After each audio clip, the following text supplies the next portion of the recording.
Taste the Daily. ஏழை எளிய மக்களுக்கு ஆதரவாக அதிமுக சார்பில் காவல்துறையிடம் உரிய அனுமதி பெற்று சென்னை தரமணியில் நடத்திய ஆர்ப்பாட்டத்தை திமுக அரசு அராஜக போக்குடன் ஒடுக்கியதற்கு அதிமுக பொதுச் செயலாளரும் எதிர்க்கட்சித் தலைவருமான எடப்பாடி கே பழனிசாமி கடும் கண்டனம் தெரிவித்துள்ளார்.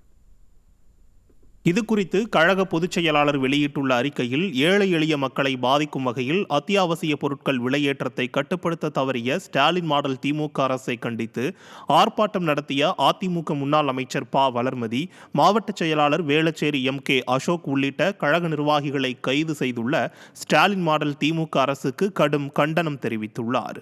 காவல்துறையிடம் உரிய அனுமதியை பெற்ற பிறகு மேடை அமைத்த பிற்பாடு இடத்தை காவல்துறை மாற்றச் சொல்ல அதற்கும் ஒப்புக்கொண்டு இடத்தை மாற்றி அதிமுக நடத்திய மக்களுக்கான ஒரு போராட்டத்தை அராஜக போக்குடன் எதற்கு ஒடுக்க வேண்டும்?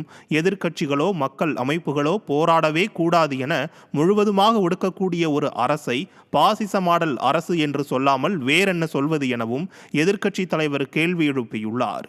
மேலும் வெற்றி விளம்பரங்களாலும் எதிர்குரல்களை ஒடுக்குவதாலும் தங்கள் ஆட்சி மீதான மாய பிம்பத்தை தக்க வைக்க திமுக நினைத்தால் அந்த எண்ணம் காணல் நீராய் போவதை 2026 தேர்தல் காட்டும் என காட்டமாக தெரிவித்த அதிமுக பொதுச் செயலாளர் எடப்பாடி கே பழனிசாமி, மக்கள் எண்ணமே எதிர்க்கட்சியின் குரல், அதை ஒடுக்கும் ஆணவ அரசின் கொட்டத்தை மக்கள் நிச்சயம் அடக்குவார்கள் என்றும் உறுதிபட தெரிவித்துள்ளார்.